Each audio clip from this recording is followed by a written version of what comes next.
It's Tuesday, April 23rd edition of SEC Sideline Sports Network and SECU. Brenden Martin, executive producer down in the horse capital of the world, Florida. Right. No question. Kentucky, we love you, but there it is right there. Yeah. There you go. Hey, lot to cover today. Got a guy I've been wanting to get on this show. I met him last year at SEC Media Days on Radio Row. I just watch his work. I love it. I love it what he does. He works his ass off. JD Pickell On3 will be with us. Also, where's my cowboy hat?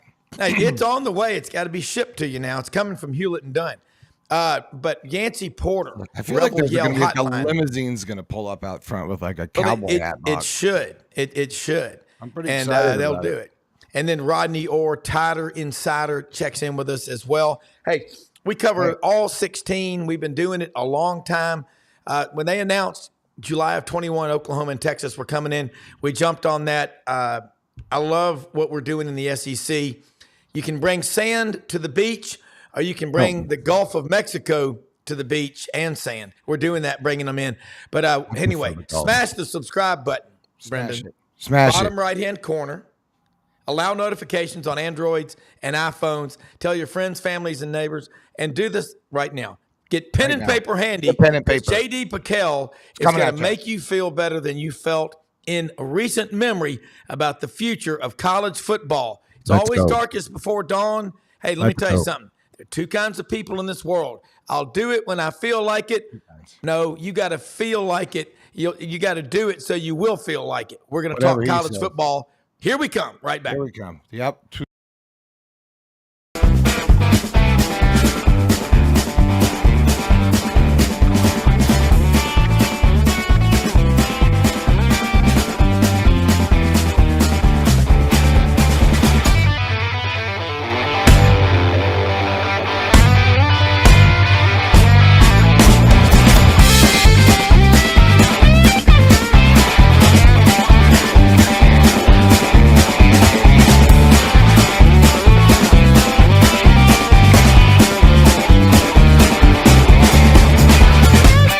Sidelines with Rob Browne. Talk sporty to me. All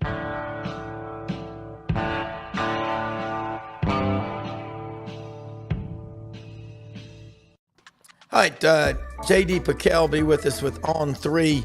Brenden, I love what's going on around the country in college football. And I think a lot of people are concerned about where we're going. JD Pickell, I think he just went to sleep. Hopefully everything's good. He should just dial right back in. Yeah. Okay. Yeah. And what we got to do though, I think when you look at the SEC myopically, which we can be guilty of, you've got to step back and look around the country at college football, college sports. And I think that what I'm seeing is a lot of people out there that are just worried, sick that, we're done. College football is out of here. I feel as good as I ever have about the future of college football, simply because of the people that we've got covering it. And JD, you've been playing sports all your life. About it. Your story when you were at Cornell, so you were there during the virus, and my middle son, Wilson, was in school at Auburn during the virus, and they never stopped in-person learning. Cornell, let's just think about the academics. What were you studying up there? So I started in communication and thought it would be a pathway into broadcasting, and it ended up kind of being a dead end of sorts for me. As I got further into it, I was like, are we going to get into journalism? We're going to get into some broadcasting stuff. And nobody told me there was no broadcasting arm to it. So I was like, all right, well, I don't think I want to go into something that communication would lead me into if it's not broadcasting. So I pivoted into hotel administration.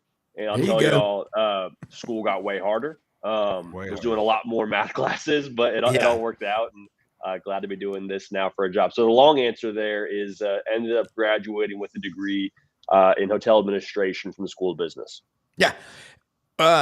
Cornell, the premier Ithaca, school right? in the country. Ithaca, yeah, JD. that's the one. I like his modesty. I have partied in Ithaca Falls, like the deal.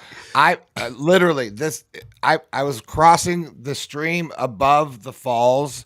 Rob, there's like, I don't know. It's like this Gorgeous. There's this natural waterfall, I guess, and you can sit there and you drink all day, you hang out. There's like these little water hole, like mini caves and stuff. It's really like a cool deal. It is beautiful. Anyway, so I'm crossing. I'm a camp counselor up the road, and I'm crossing the stream in the summer. And I'm from Colorado. I've got my 12-string, brand new 12-string guitar that I'm going to go play for all my friends and fam. My buddies down the streams. Like, I think I'm pretty cool. And then I slip backwards on some like slimy rock, and I smash it completely. Like, the whole thing's like, my pride drops like 19. That's my like Ithaca story. That's right. When y'all were, his dad was I obviously have trauma from the guitar. So I mean, because your dad was his dad, Buddy Martin's a great sports writer, GatorbaitMedia.com, and was the sports editor of the New York Daily News when you lived up there. And what his dad's famous for, in addition to being a great sports writer, back in '92, he kind of started these pregame college or pro football shows with Terry Bradshaw and the crew at CBS. Show him your dad's Emmy. Your dad won an Emmy, which is pretty. Yeah. I don't have an Emmy. There you go. There it is. There it is. That's CBS. nice right there. That's like 1992. Yeah, that's the year I got. Yeah, that's right. That's a great year. All right, JD. Also, Cornell, by the way, known for the Department of Ornithology, the top maybe in the world. I'm a big bird watcher. I got to be a bird watcher in the Boy Scouts before I started hunting ducks and everything. But you live in the most magical city. I live in Memphis. You're in Nashville. Yep. Why can't we just either keep media days at Nashville or Atlanta? I'd get up in the morning to go run, and all that construction, it was kind of crazy. You'd be running, and all of a sudden, here comes a bus. All the streets were all messed up. But that SEC media days it's a great time. You've been doing this a few years. Let's talk about the state of the SEC. And you being from California, you can relate to this about tectonic plates, the San Andreas Fault and all. What happens down here reverberates around the country, as well as what happens around the country reverberates to us. And take it from here. We're doing too much talking. You take over. No, I love it, man. I love it. No, I mean, you mentioned from Southern California, so it's always a little bit funny. You take a peek at the comment section. You want to interact with your audience. And every now and then you see these comments that say, this guy, man, SEC homer. I'm like, well, I mean, I grew up, not too far from the Pacific Ocean. So if that's what it is, I did spend some time in Atlanta, to be fair there. But no, I mean, I think that the state of college football is this thing is kind of off and running as far as where it's headed towards that whole super conference era. And I think the SEC adding Texas and Oklahoma, and I don't not only put the SEC media days in Dallas this upcoming year, but it also, like you mentioned, kind of got that ball rolling with the Big Ten, and they had to answer and add some more teams. So I think the thing about college football right now is we still have that Saturday afternoon product that I think everybody still gravitates towards, but we're continuing to push the envelope. And I say we, the powers that be in college football, continue to push the envelope from expanding the playoff to the Pac-12, rest in peace, is now not a thing. And so I think the best way I could describe it, I think college football is in a stage of transition. And it was actually, I think it was Barstool Big Cat that went on an Andy Staples podcast maybe this time last year. I think he said it perfectly. He's like, let's just get to where everything's going to settle. Let's get to the resting point, and then we can build forward from there. Because right now we're like, is Florida State going to the Big Ten? Is Miami and Clemson going to X conference? So I'm ready for us to reach like a new normal, if you will, which feels like a far cry from where we are right now, but a state of transit. But nonetheless, it'll make for a lot of exciting games this fall.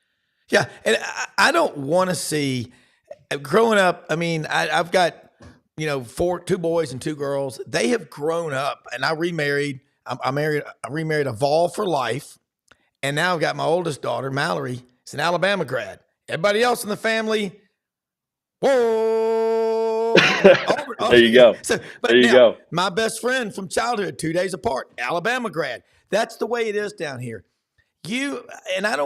this is what I get mad about this. I don't like hearing people say they want the Pac-12 and all these other conferences to fall apart, because I appreciate and I know how passionate people out there are about their sports. I mean, I grew up must-watch TV. Brenden, I think you'll agree.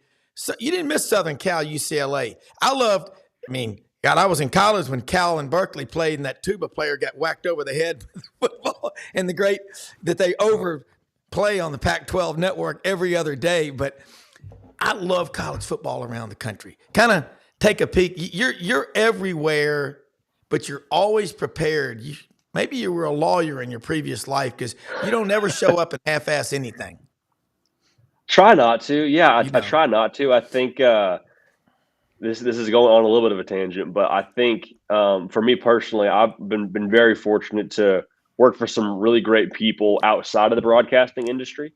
Before doing this, I worked for a startup home care company that was phenomenal. I did recruiting for them on the corporate side, and that was a blast. Would go in during the lunch breaks that I had a couple of times a week and go shoot stuff for a YouTube channel that I was doing pseudo independently back then, but had some folks that were phenomenal with helping me produce it. But all that's to say, getting the chance to do this and having done something else, I don't want to go back to doing something else. And that's not to speak ill of anything else that I did before, but it's like, hey man, like this is, I fully recognize that I'm doing a dream job. If that kid that was in communication, undergrad at Cornell could get a peek of what we're getting to do now, he would say, all right, you don't screw this up now. So that's the mission every day. And so I'm really grateful.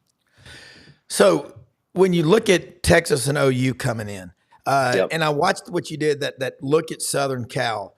I mean, again, they're serious about their football. That's an iconic brand. And, Keith Donovan, the ESPN college football historian, calls it the television aristocracy in the 70s. You could only be on TV 5 times over a 2-year period. Of course, Southern Cal was one of them. John McKay, John Robinson. But then Southern Cal went from 1982 to 2002, 20 years. In that time frame, only one 10-plus win season.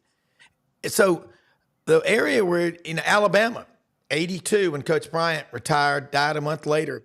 82 to 09, Nick Saban's first national championship in his, I guess, 3rd year at Alabama. That was a long period wandering in the wilderness. You think Texas or Oklahoma? No, I think they know what they're getting into. Do you? I think so, and I think the way that we're seeing them both recruit probably sets a good tone for them knowing what they're getting into. Like, we had Brent Venables on the show around this time last year, and we asked him straight up, like, hey, are you talking about moving to the SEC when you recruit these kids? And he's like, it's not everything, but it's certainly a factor. And we understand too what that league is going to require. So I think them both recruiting in the top 10. Texas, I believe, has even been in the top 5 in the last 2 years. I think they were number 6 this past cycle. But like they understand it takes those big boys up front. And I think Texas is probably better positioned with how they've recruited the trenches over the course of Steve Sarkisian's time there. Brent Venables, I think a lot of people forget too, Brent Venables is a first-time head coach going into his 3rd year doing it, period. Now he's coached a lot of football. He's been around a lot of, good football teams and especially good defensive line units. So I think he has the blueprint. But all that's to say, Oklahoma, what they are today and what they're going to be in the SEC in year 1, I think is only going to trend upward and become more positive. But I will say this, and y'all completely understand this better than anybody. You get a first impression once, especially not just for the rest of the conference, but I mean for recruits. Like if I go out and see a Texas or an Oklahoma, somehow the sky falls in and they go 7-5 or 6-6, and it's like, all right, is that what they are in the SEC? If I'm a 5-star recruit at the high school level, I might as well go play for Georgia. I'll go play for LSU. I'll go play for one of those big boys that I know over my 4 years there they're going to have stable success. So it's big first impression season for both those schools. Well, now A&M since 2012 has had that advantage they could hold over Texas, and that went away July of 21 at the Hoover at the Winfrey when I was in that room. Jimbo Fisher's up on the stage. This was all planned. Someone raised their hand and said, what do you think about the rumors that Texas and OU are inquiring about membership in the SEC? And there was all these people, well, it just takes 2 or 3 votes to keep him out. And I said, they wouldn't have made that announcement unless it was a done deal. That's how this is going to work. Is A&M, look, I think Mike Elko's a really good coach. Talk about what's going on with the Aggies. We got a lot of A&M folks. I don't understand all those cheers. Maybe you do, but you went to Baylor, so yeah, for a hot minute. So I had trying to think if I had more than one groomsman in my wedding that was an Aggie. I had one who's one of my best friends is an Aggie, and he rocks the ring, full deal. Sister married an Aggie this past fall, so I'm starting to become more accustomed to the way they do things. But I think when you look at A&M, they that recruiting success they had, a lot of those guys have portaled out. I think they have still a pretty strong talent nucleus, if you will. My big thing with A&M is just over the course of the last, several years, we talk about, hey, are they going to be a playoff team? Hey, are they going to be a team that's a sneaky SEC team? And then they miss a bowl game one year, the next year they're 7-5. Like there's so much inconsistency. And to me, you look at that roster and you're like, it's not a 7-5 roster. It's not a 6-win roster, but it is a situation where the previous coaching staff, in my opinion, for whatever reason, I don't pretend to know exactly what it was not able to maximize that talent. And then you look at a guy like Mike Elko, who was at Duke, where they recruit guys that, were probably looking at, they were looking at schools that I went to call a spade a spade. I think probably got a Duke offer somewhere along the line and got to go play football there. So all this to say, if you can win with guys that were looking at, schools in the conference I played in and can go win 9 football games there, you feel pretty confident about his opportunity to do more with more after he did more with less. So that's something that will probably still be a learning curve. I still think it's going to probably take some acclimation, but I really like the direction of A&M under Mike Elko. And I'll tell you the truth, man, I think that was a great hire by them. Like that was exactly, I think, what they needed. Structure, culture, toughness, more with less. And I'm excited to see how it trends.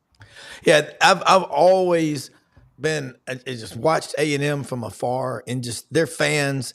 When they came into the SEC, Pat Dye was still living in Auburn. He said, they're going to fit in this league. He goes, they're a perfect fit. He said, every building you walk in, you got to take your hat off. You do something more than twice, it's a tradition. Speaking of Baylor there on the Brazos River there. I mean, that's the one. We sold a lot of bonds for that one too. That stadium down there.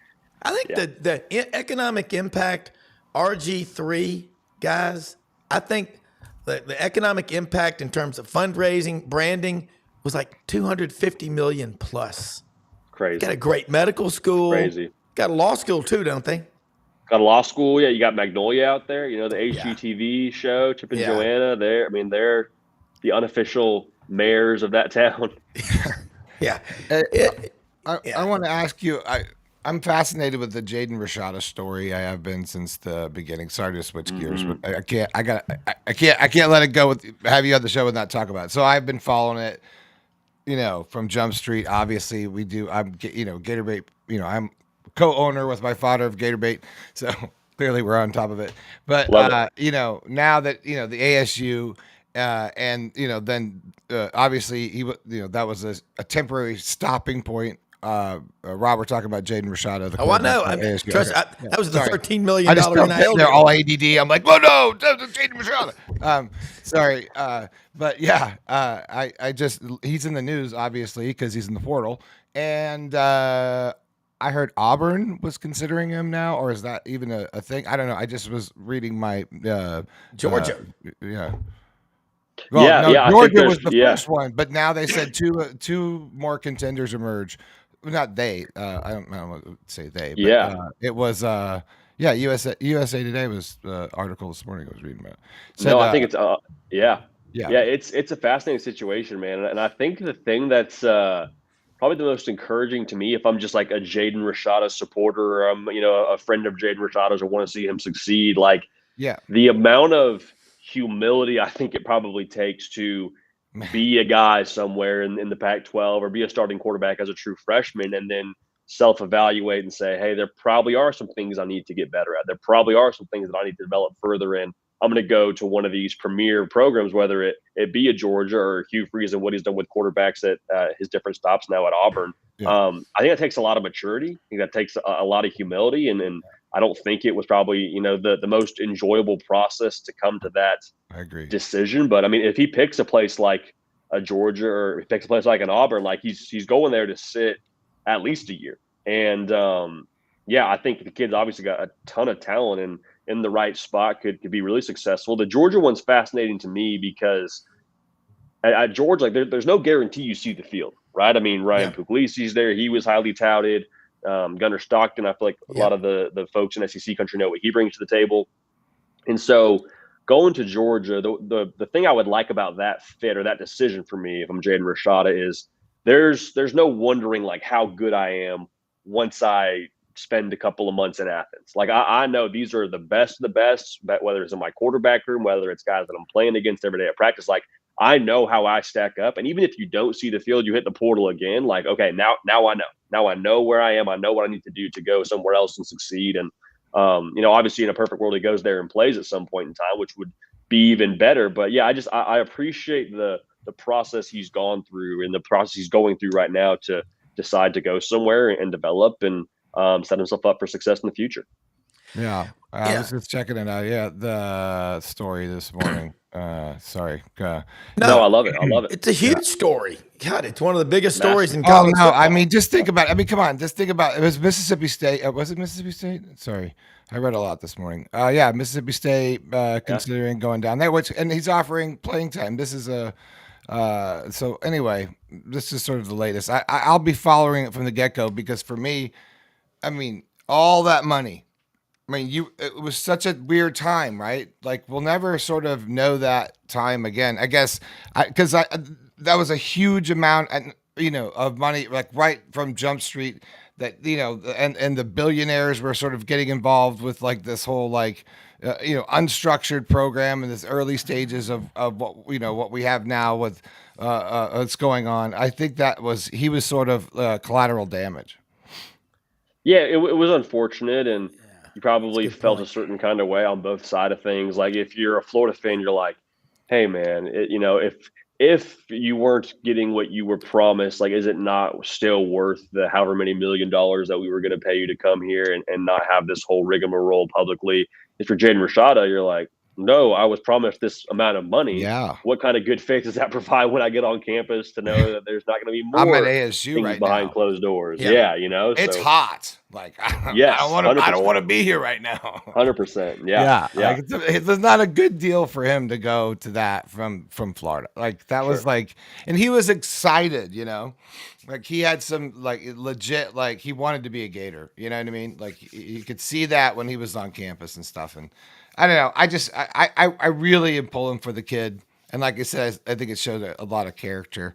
But it would be interesting to see where he lands, right? So but like you said, he'll probably said, sorry, go ahead, Rob. No, I want to throw one at you, JD. And that Rashada story is big. He's everywhere. I think the most significant intra-conference move of an assistant coach from one school to another that I don't think enough people are talking about it. I'm sure you have. I know we have. Is Bo Davis leaving Texas. I think he was the difference in maybe 3 or 4 games last year. His coaching, what he does, he doesn't look at stars. I mean, he found guys like Marcel Darius out of Huffman. He played 9 games at Alabama. By God, he made the $1 million hit on the femoral or the humerus bone of Colt McCoy in that national championship game. Yeah. And it wasn't intentional. It was just, he's a big guy. Talk about that because Matt House last year as defensive coordinator for LSU, that was a disaster. I think he came from the NFL. Some of these guys just don't keep up with the trends in college, and they get in there and they're trying to put a square into a round hole. Sure. I mean, going back to Bo Davis, I mean, I think he, obviously has been phenomenal as a position coach. Like when I think about Bo Davis, I think about that viral rant he had on the bus during Texas's first year there with Sarkisian. And he's basically yelling at these guys saying, if you don't want to be here, you don't want to do things that, we're going to do things a certain way. You don't want to live up to that standard, get in the portal. And he said it with a few more colorful words in there. But I mean, that to me, like if I'm a Texas fan, I don't know what else happened behind closed doors, but from what we got to see as the college football public, like that is the fork in the road, the stake in the ground where you can point to and say Texas was different. after that season. I think Bo Davis culturally was a massive part of that. So if you're an LSU fan and you watched last year's product defensively looking nowhere near what you've come to expect in Baton Rouge, where you're letting up like 30 points a game, and I'm sure Tyrann Mathieu and Patrick Peterson and Glenn Dorsey, all those folks probably just felt some kind of way about that. You bring in a Bo Davis who culturally can kind of change the temperature of that room. I think that could be his greatest impact outside of what he does from a actual coaching standpoint on the grass. So him and Blake Baker, man, I'm really excited to watch them together. Blake Baker and what he did in Missouri is super aggressive defensively. They're going to, I think, play a lot more to the tempo. I mean, be more aggressive than what LSU fans saw last year, which is probably encouraging. But yeah, going back to what you said about Bo Davis, I think that's a massive get for a number of reasons for LSU. Another one I want to throw at you. Last year, I guess I've watched this guy since he was in high school at Brentwood Academy. Kent Austin, quarterback, had a great tight end named Jimmy Hockaday who went to Georgia. Kent went to Ole Miss. And he was an analyst last year at Auburn. And I kept telling my friends, I said, I'm from Memphis. I don't know Hugh Freeze, but I know a lot of his good friends. Mm-hmm. I said, you're not seeing Hugh Freeze. You're basically seeing Florida with the beaches closed, okay? Now you've got Kent Austin coming down there. You've got Derek Nix coming in there. Again, they offered Led Zeppelin $800 million to reunite. Robert Plant, John Paul Jones, Jimmy Page. Your parents know who these guys are. You probably do too. Sure. They wouldn't do it.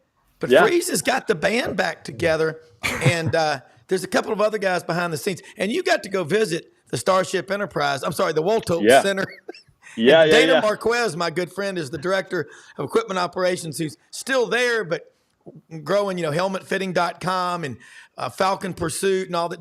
I don't know if you've met Dana, but that's a guy that is so innovative in equipment. He's from Denver, but he came from Cal Berkeley and the 49ers when he came to Auburn back in 2005. But talk about that visit you just had. No, it was phenomenal, man. You mentioned it. Like the next level of attention to detail, from the facility to the staff to their thought process around their cultural way of doing things. Like every little detail felt so ironed out. And when you talk about what Auburn's going to be in the future, we talk a lot about talent acquisition and what they've done through the portal and recruiting, and that's massive. Obviously, you can't win without that. But I think the extra level of attention they have is going to make the difference in those games where you lose the 4th and 31, which I know made people sick. You saw the game against Georgia where it comes down to the last drive, and so for the margins to be so close his first year on the job, where they're trying to throw a roster together through the portal, they got a quarterback who missed all of spring practice. Like last year was a cram session for them in terms of trying to get ready for that test the night before in the SEC. And so if to be that close your first year, I think if you're an Auburn fan, you're like, all right, well, what happens when we actually get our feet underneath us? What happens when we get our roster underneath us? And so I think one of the biggest takeaways from the visit was the fact that they feel very confident internally. They know what's being said about them. They know all the perception of them nationally. And I think they have an extra level of confidence too because of Hugh Freeze running the show. Because of Hugh Freeze, I don't know if we're saying publicly he's calling the offense now, because I know that got Coach Nix in trouble a little bit. But it's going to be a Hugh Freeze offense. He's going to be in charge. And when Hugh Freeze is running the show, man, good things happen. And we saw that multiple times last year when he kind of grabbed the controller for a few games. So I'm excited about Auburn. And the visit was phenomenal.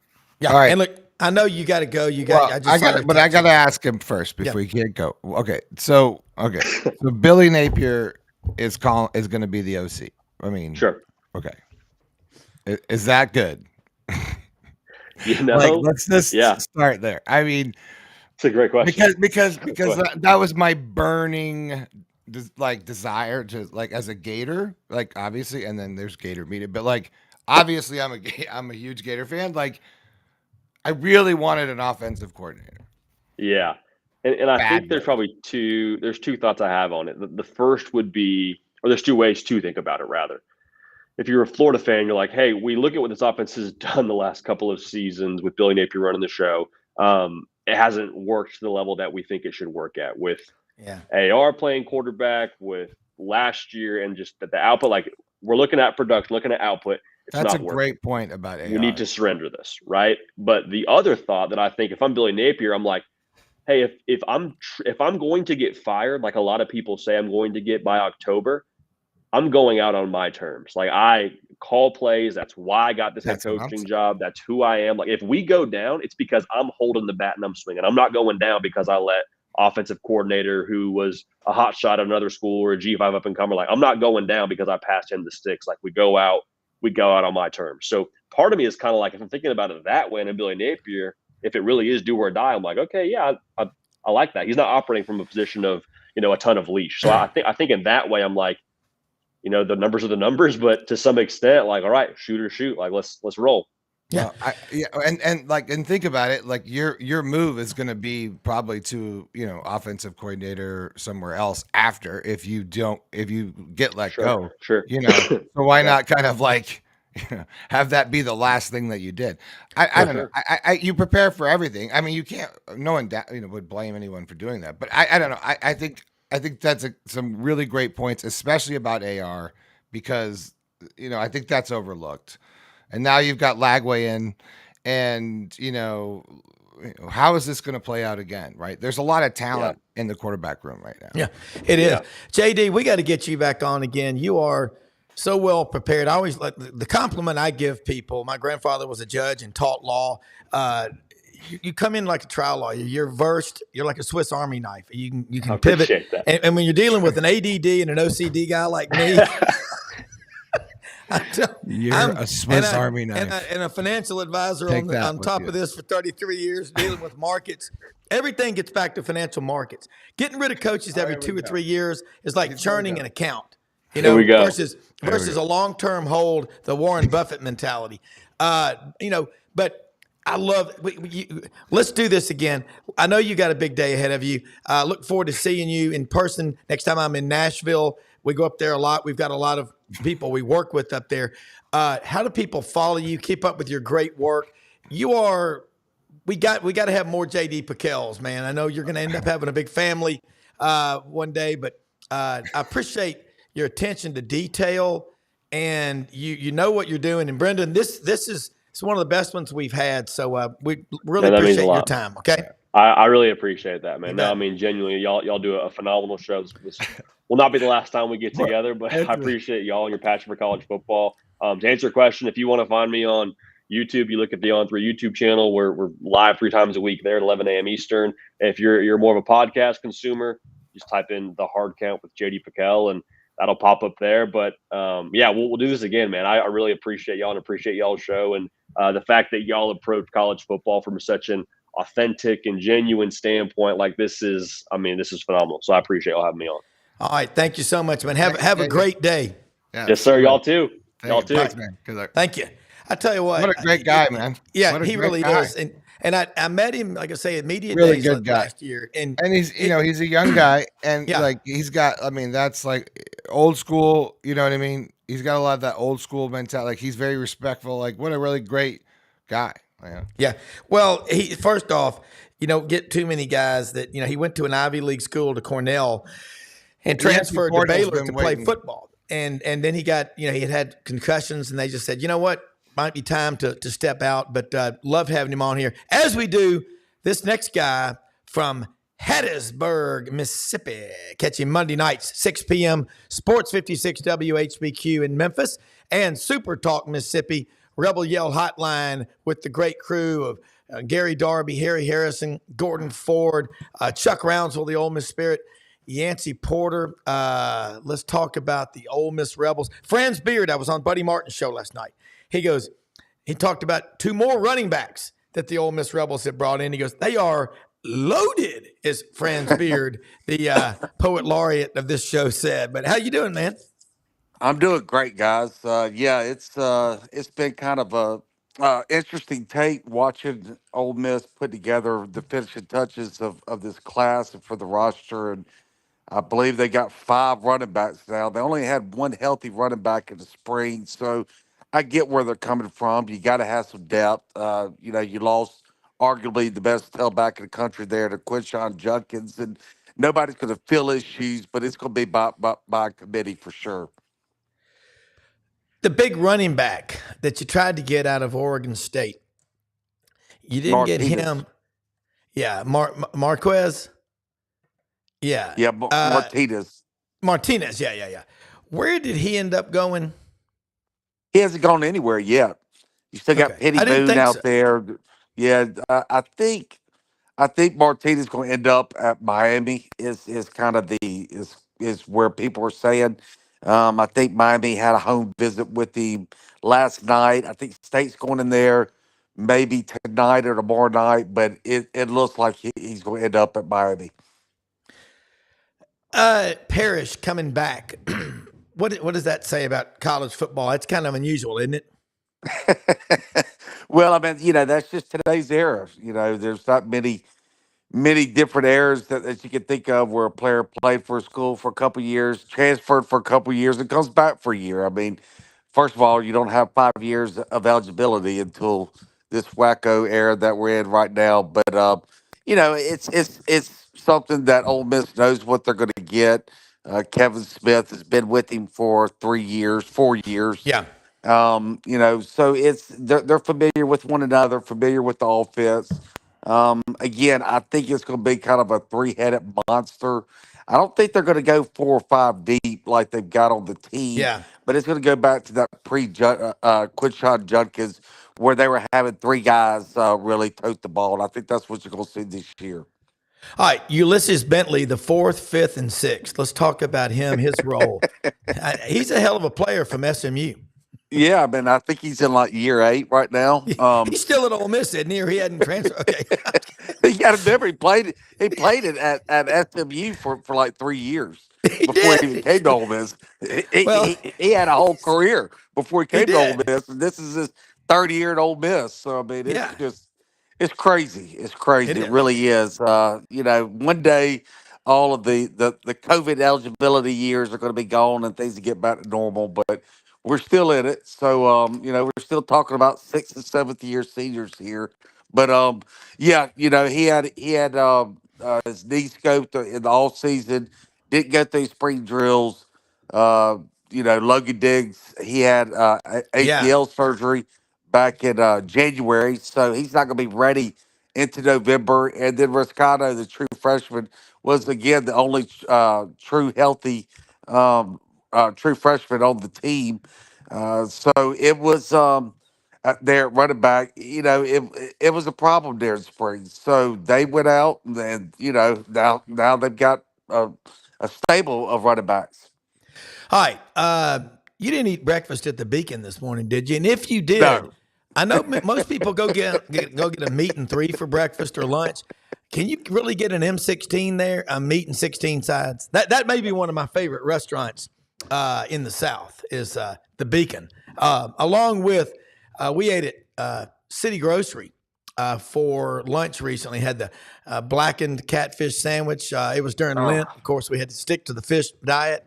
But walked across before we went in there. We went into Boo Ray's, and I was like, "It's 11:30. There's nobody in here. It smells like something's burning."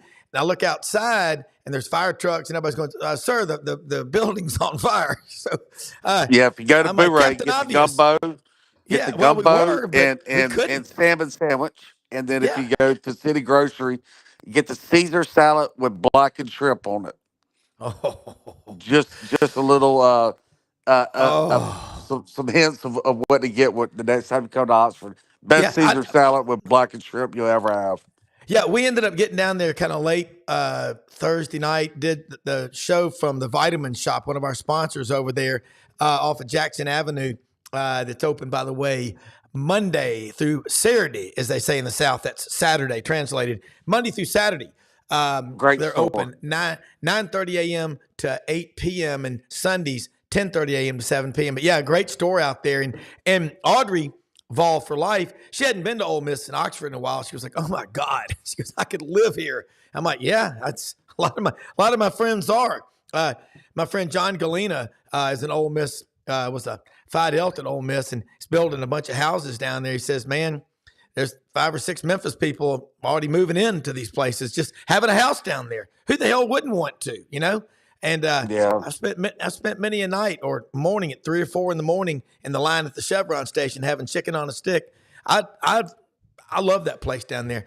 All right, let's talk about again the defensive line. And Rodney Orr's going to be on here in a minute. We'll really get the crickets and the cicadas going and the locusts. This is, by the way, this year will be one of the years where every 17 years it happens.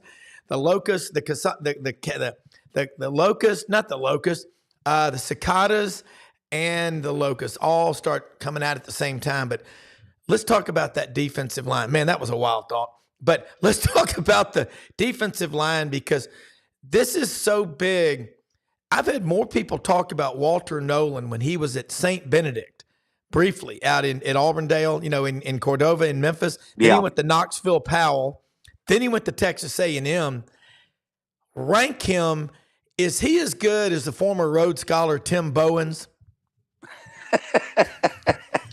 Well, they're two total different players. Bowens was 6'5", 330, 40 pounds.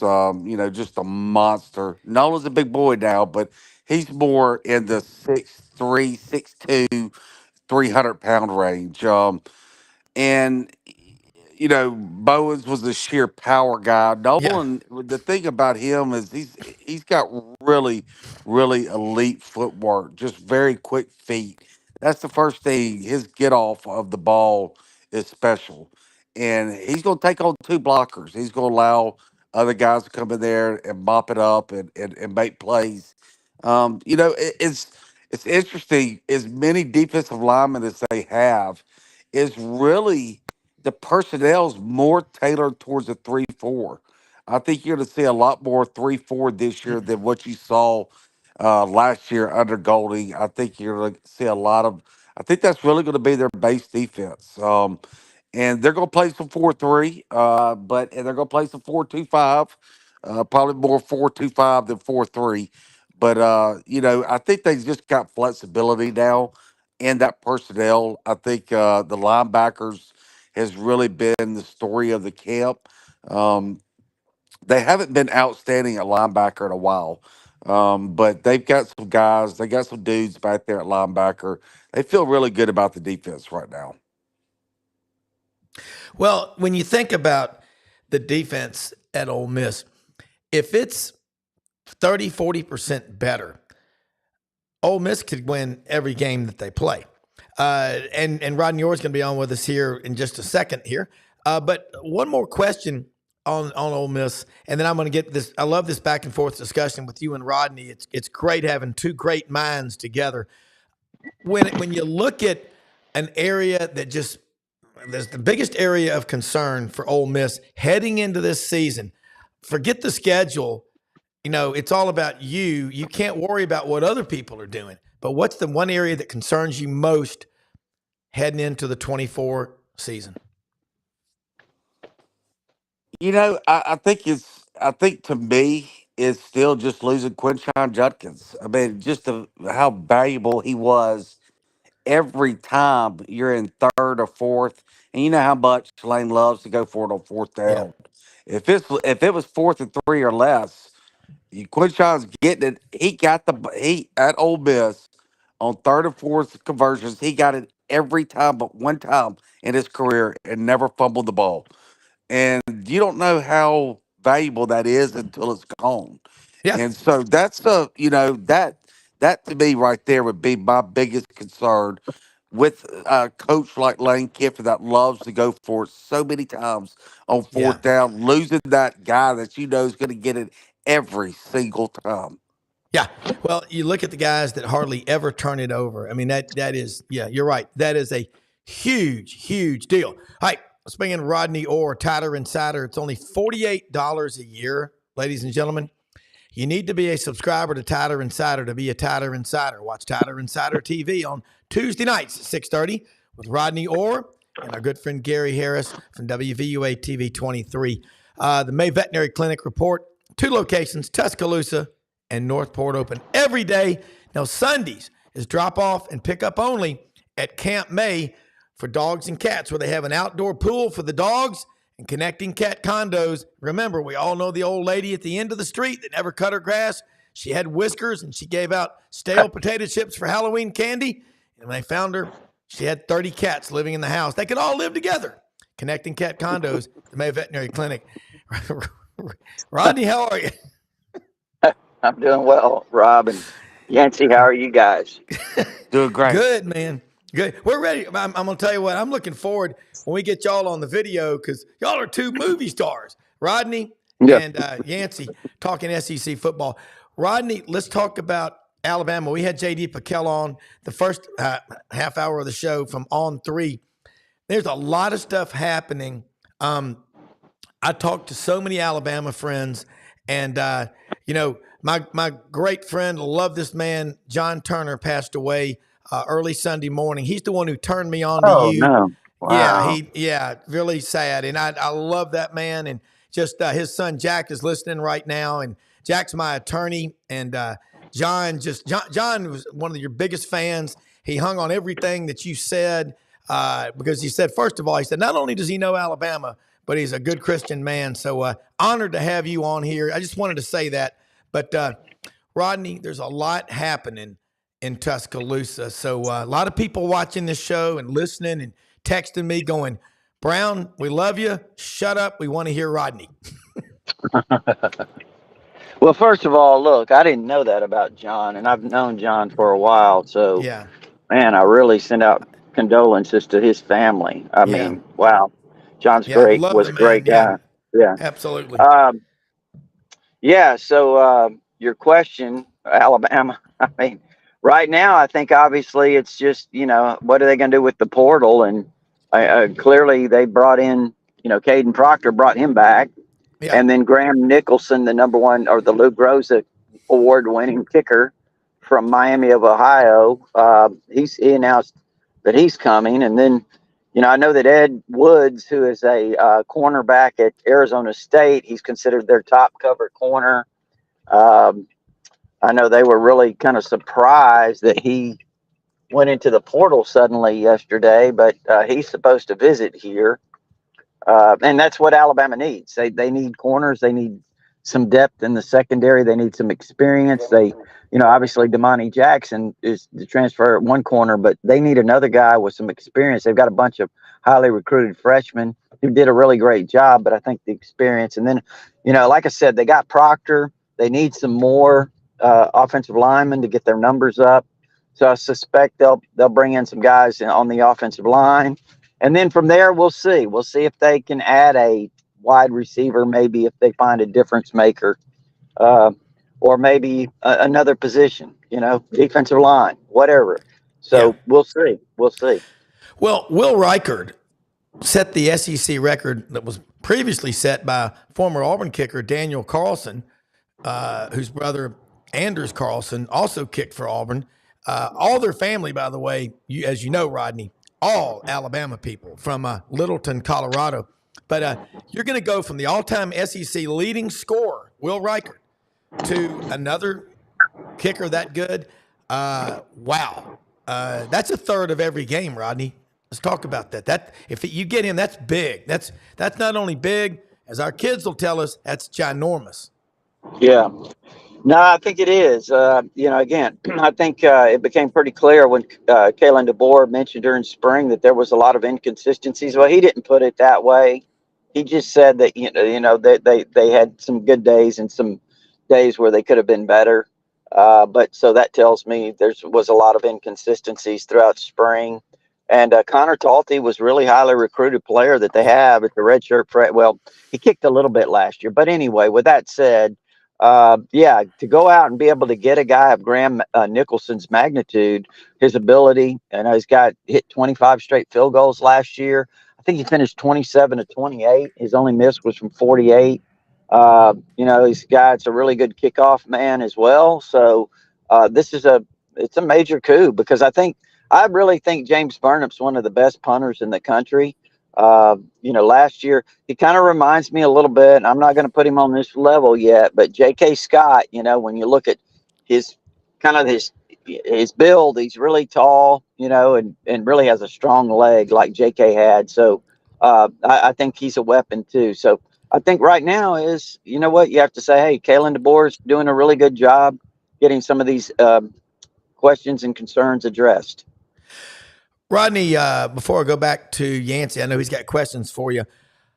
Jackie Sherrill comes on this show a good bit and gave us one time the daily routine of Coach Bryant. Up at 4, breakfast at 5 o'clock at the Holiday Inn on McFarland Boulevard. Now, Holiday Inn started its summer in Mendenhall when Kemmons Wilson first opened it in Memphis. Is that Holiday Inn still there?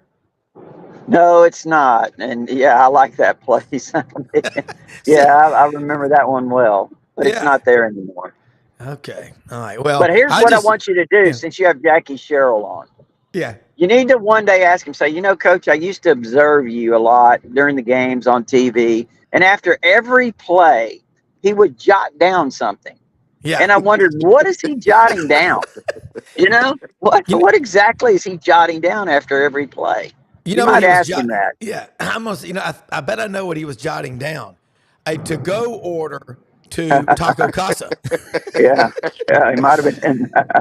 Hey, Yancey, by the way, I'm holding up on here my Bim Bam cup. My friend Brenda Brewer, her daughter owns Bim Bams. It's been there about 15 years over in Oxford off of Jackson. We were down there recently, went in there and got the Bim Bam burger bites and something that was absolutely off the chain, delicious, was the Wagyu burger and a couple of cold beers while we were waiting. But check out Bim Bams, folks, if you're in Oxford. And we got, I think Yancey may have been may have been abducted by aliens. Maybe Yancey, come back when you can. But Rodney, I love hearing these stories. And Yancey, you're back with us. But I know you got some questions for Rodney or Tyler Insider. And it's only $48 a year, folks. Let me tell you something. Cost is only an issue in the absence of any added value. Be a subscriber to Tyler Insider. And, of course, Yancey Porter, catch him Monday nights, 6 p.m., Rebel Yell Hotline, Sports 56 WHBQ in Memphis, and Super Talk Mississippi. And these guys both very, very knowledgeable. So, Yancey, jump in here. Yeah, man, my observations from Alabama, and Rodney knows better than I do. He's had more access over there, but I've still got some friends over there. And the program is that things kind of really are back to square one of where it was before spring practice started. Right, the question marks were going to be depth along the offensive line, experience there at cornerback. Rodney, you said that they're in the market to still fill those holes, get a little bit more experience there at cornerback, get some more depth there on the offensive line. It's interesting with the Washington, coach making the move over there in Alabama, and I was wondering why they didn't take two of the offensive linemen that came to Ole Yeah, Miss, and I looked at a couple of the other starters. They left early for the draft. They had two or three guys go early in the draft that Mel Kiper's really really high on. Is there anybody left over on that Washington offensive line that maybe could jump in the portal for you guys?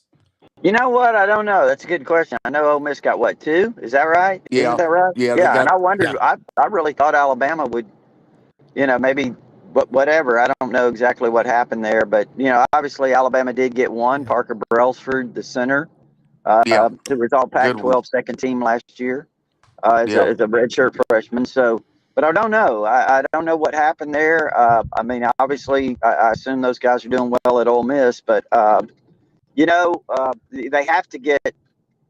They only went through spring practice with 12 guys on scholarship on the offensive line because Brailsford missed the last half of spring practice, and then Caden Proctor was gone. So when you add Brailsford and you add Caden back in, that's 14. But yeah. you probably need at least a couple of more, 16 or so. So I think I could see them trying to get two. They need to get at least probably two. Do you So know, with, I don't Ro- know who it'll be, but I certainly am keeping my eye open. Rodney? Do you know the track record of how many offensive linemen he likes to play? We know, like in Lane Kiffin, there's going to be 16 offensive linemen and only five are going to play. Yeah, How does he use yeah. That's the a good offensive line? question. That's a great question, and I don't know. I think there's a lot of things that we're going to learn about him this year. And I'm like you. I mean, you said Lane. I guess Lane learned that from Saban because Yep, Saban was going to basically play five. Now he did play six or seven sometimes, sure. Sure.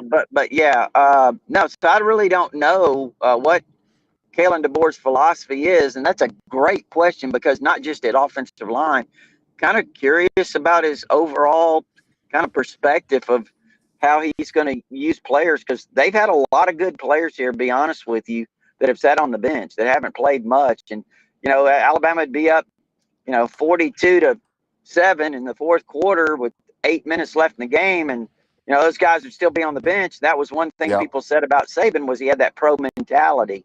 And, Yeah. eventually those guys might get in. But so that's a great question. I think that's something we're just going to have to see, learn about him. Yeah. Well, with Freddie Roach over there, I've had a great relationship while he spent some time here at Ole Miss, and I think highly of him. I know there was a lot of criticism of him when he came back. What's the overall sentiment towards Coach Roach there right now? I think there's a kind of a mixed. I think there's a lot of people who are very fond of Freddie. He played here. He's a very popular guy. He's a, well known in terms of, being a former player. And I think everyone likes Freddie personally. But I think one of the things that some Alabama fans, they remember a guy named Bo Davis. And he's at I know LSU that's where that was now. going. He was at Yeah. Texas. And, now Bo's a kind of a volatile name around here too, because you got people who just believe that almost that he's the reason for all the success they had. I mean, but which obviously isn't true. But now Bo's a great coach, and Freddie's done a good job. I mean, I think it's this is going to be a year that I think he's got some really good players. He's got some depth. I was talking to a staff member here at Alabama, not on the field, but off the field not long ago. And he said, look, we've got a lot of talent up front. Can we get it out of them? Young players in certain spots. So we'll see. This year will be a really kind of more of a barometer, Yancey, to see, how they're, I think how they're developing these defensive linemen. Yeah. And you talk about Bo Davis. Texas, and I said this to JD Pickell in the first part of the show this morning, guys. I think he was the difference in 3 or 4 games. It's his coaching, it's his mentality. Yes, you think about a is. Bo Davis. You think about Rodney Garner. I mean, the players, they were scared of him, meaning like you better work your butt off or you're going to be out of here. That's a good thing. You got to get people out of their comfort zone. And Yancey brought up a good point. Talk about other offensive linemen. Jason Caldwell made a good point. He said, you got 16 schools in the SEC. That's 80 starting offensive linemen, tackle to tackle. There's maybe, he said, 20, 25 really good ones out there every year. And so everybody's fighting and scrambling. Yeah. But it gets back to what we've always known, isn't it, gentlemen? That's a developmental position. And Nebraska was famous for warehousing these guys for 2 or 3 years in their strength and fitness program. And some other things. Eating. Yes. Let's juice it up. I mean, anyway, it's just guys out there had visors on their foreheads, and I don't know where that came from. I mean, I just know that everybody that played for Nebraska was bigger than everybody else. It was just pure coincidence. It was the corn fed. But anyway, let's talk about offensive line. It's right, Rodney, in the fall going into the 21 season. And this is just, you pointed out, you said on paper, this is arguably the best class of offensive linemen Alabama's ever brought in. And I'm not trying to say, you were wrong or right. You just said, but that's on paper, Rob. Yeah. And you said they've still got to prove themselves. Brockemeyer is still there. He's been there a long time. His brother left. But let's talk about the guys from that class and how they panned out. That's such a hard position. Well, first of all, yeah, you're right. And that's why I always say it's on paper because, I mean, you don't know what a guy's going to do. And the Brockemeyer, James Brockemeyer, that's just a great example. I'll tell you why. Tommy, his twin brother, was a 5-star left tackle. I mean, and you talk to people out in Texas. I never forget one of the Texas moderators said he's not a 5-star, he's a 6-star. And Tommy had injuries, never quite developed. I don't know if it was as important to Tommy as it is maybe to James, but James was kind of and I don't mean this I mean, this is just the way it is. James was kind of an afterthought. Okay, you get Tommy if you take James. That was kind of a mentality, right or wrong. That was kind of what people said. And James has really toughed it out. He's got a pit bull mentality. He's done a great job. He's extremely smart. And now here he is, a redshirt junior. He's got a chance to start or play a lot.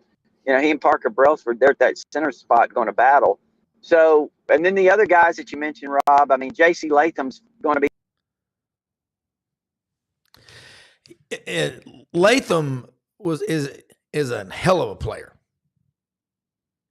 I don't think there's any doubt about that. I think we're losing some cell phones out there.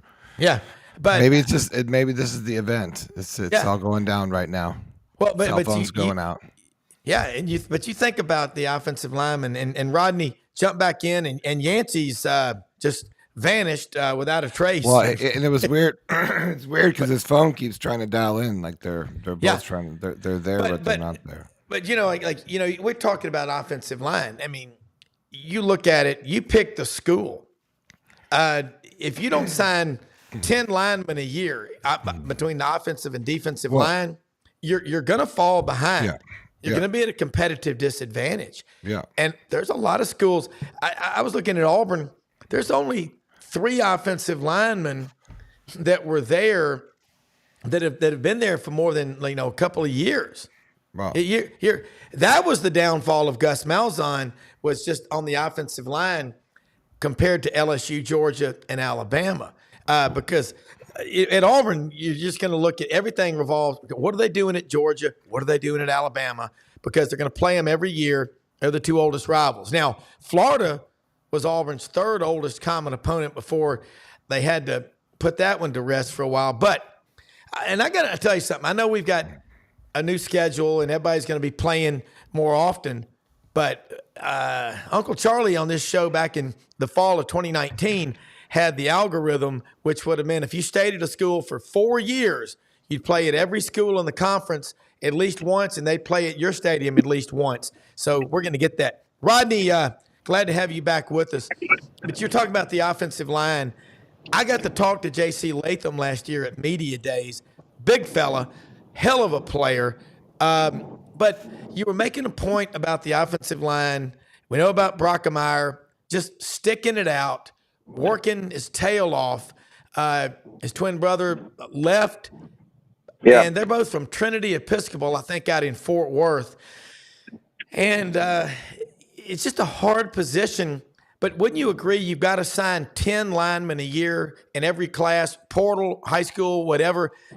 You try to have 5 offensive and 5 defensive linemen. And if you're not doing that, you're falling behind, aren't you? Yeah, I think you're right. I mean, I think you've got to sign that every year. That should be your goal. And, So I think that's, Alabama obviously has to make up some numbers because some of the things that we've talked about, the attrition. So that's a really key spot. Like I said, I do think the defensive line has plenty of numbers, Rob, but we'll see how they kind of come around and are developed this year. Yeah. Yancey, you're back with us. Offensive and defensive line, we're talking about, in Alabama, you want to, in every school, don't you agree? 5 offensive, 5 defensive. In the case of Ole Miss, you've got 3 or 4 of the top 5 guys available in the portal.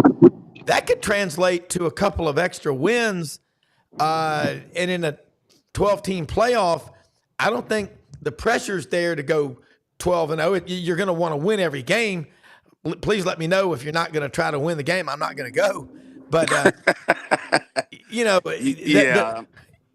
kind of expand on that. Rodney made great I points. think the Georgia game last year really exposed Ole Miss's depth there at the offensive line, and that was the number one goal in the offseason, was to get more depth and just get better in general on the offensive line. Not only they returned 4 of their starters, but I don't think any of those 4 guys feel comfortable that they're going to be the starters come this year, outside of maybe Micah Pettis, and he was out this spring with an injury. But they needed to get more depth. We've talked about it before. They lost their 2 starting tackles the week of the Georgia game, and Georgia just absolutely manhandled them. And it showed that you got to have depth, and we talked about it, earlier with Alabama's the board there, coach.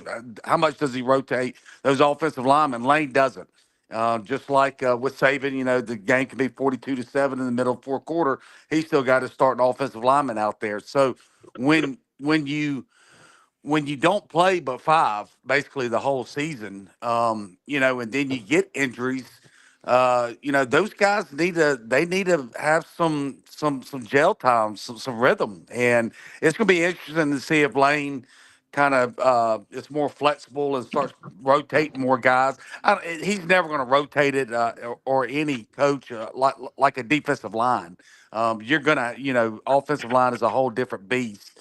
But getting better on the offensive line was the number one priority going into that portal class, and they feel like they met their needs, so to speak. Yeah.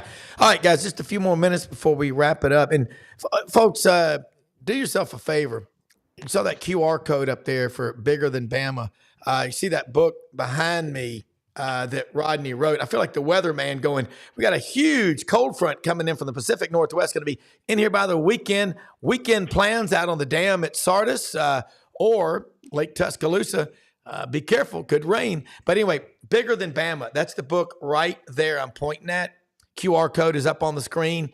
It's a great book about life, resilience, and strong, unwavering Christian faith. It's just, get yourself a copy of this book. We're so blessed to have unbelievable guests like Yancey Porter, Rebel Yell Hotline, and Rodney Orr, Tyler Insider, JD Pickell in the first half of the show. This is what's fun. Guys, in less than 3 months, we're going to be in Dallas. And Yancey, would you agree with me? And I think Rodney might as well, and Brenden probably does. Far be it from the Texas media to embellish on how good a player from Texas high school is. He might even be a 6-star. Rodney, I know. You know what? That's coming. I guarantee you. Yeah. Dan, is it Dave Campbell's Texas High School Bible, which is awesome. I mean, I think he's been doing it since about 1939. Yeah, it's just you got to just love. And the Texas High School Coaches Convention, they have all the high schools and the assistants. It's like over 15,000 coaches there. Man, just to have a tent out there selling coaches shorts, you could become a millionaire. They come with a can of Skol in the back pocket. You got to have that. That's part of the deal. But guys, I want to, before we leave, both of y'all right now, start with you, Rodney, and I'll let you go after that, and then Yancey. But right now, as we're settling into sort of the off season, it's never slowing down. What's your biggest wish on the portal list for Alabama football? Oh, wow. Well, I haven't really thought about that. The biggest wish, well, we talked about the positions, corner, offensive line. I mean, I think, again, you want to get top flight players, obviously. But if you ask me, ideally, what I would say right now, aside from those 2 positions, how about a dominant interior defensive lineman that comes in ready to play, doesn't need coaching? How about that? Just a guy that just is that good.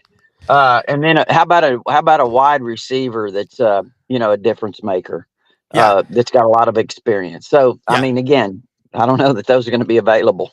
Yeah, well, I mean, it's a great point, and that's good stuff. Catch him, Rodney Orr, Tyler Insider.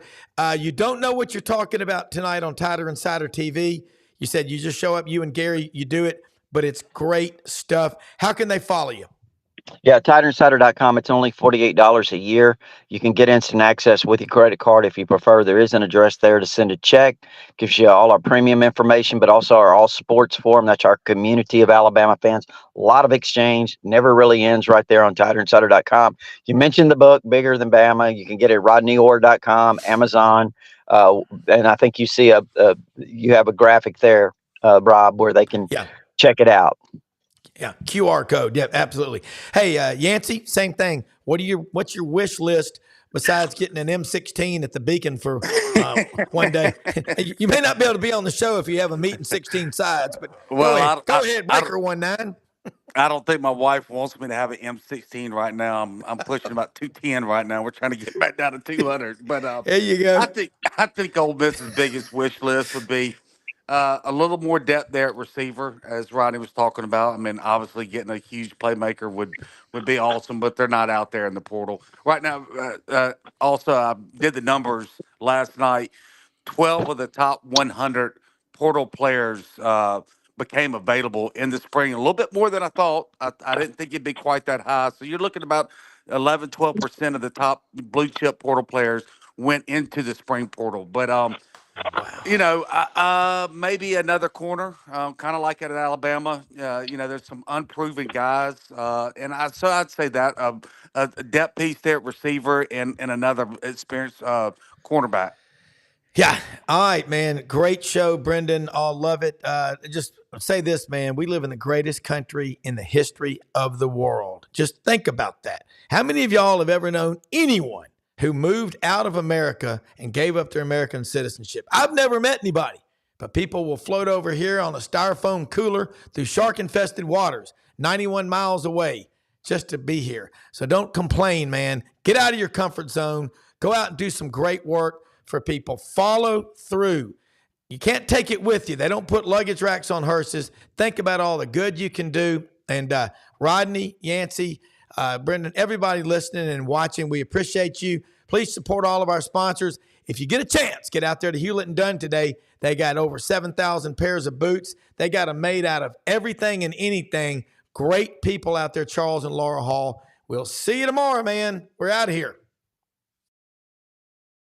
So important to shop local and to buy American. For 60 years, Hewlett & Dunn Boot and Clothing Company has been on the historic Collierville Square, and we strive to sell made in the USA products when available.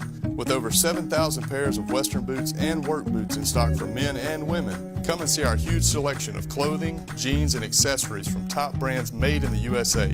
Please support local business and come shop with us at Hewlett & Dunn Boot and Clothing Company. God bless the USA.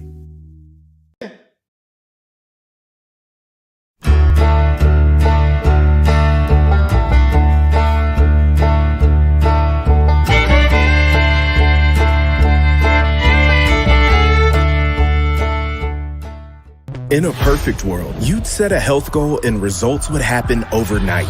In this world, the real world, it takes time, dedication, and the right support to achieve your best self. The Vitamin Shop's health enthusiasts are here to make sure you're not wasting a single moment on the wrong supplements. From the highest quality sports nutrition and superfoods to the most sought after trends, you'll find a huge variety of science-backed solutions for every goal. And the people to help guide you along the path to greatness. Unbelievably, every 2 minutes in our communities, a child is either bought or sold for sex. I am R.A. Dickey, board member for the Nashville Anti-Human Trafficking Coalition. Join me and millions of others in our fight against human trafficking and for its victims by helping to educate the most vulnerable among us, our middle and high school students. Go to nhtcoalition.org, become a partner, and help keep our families safe, because none of God's children are for sale.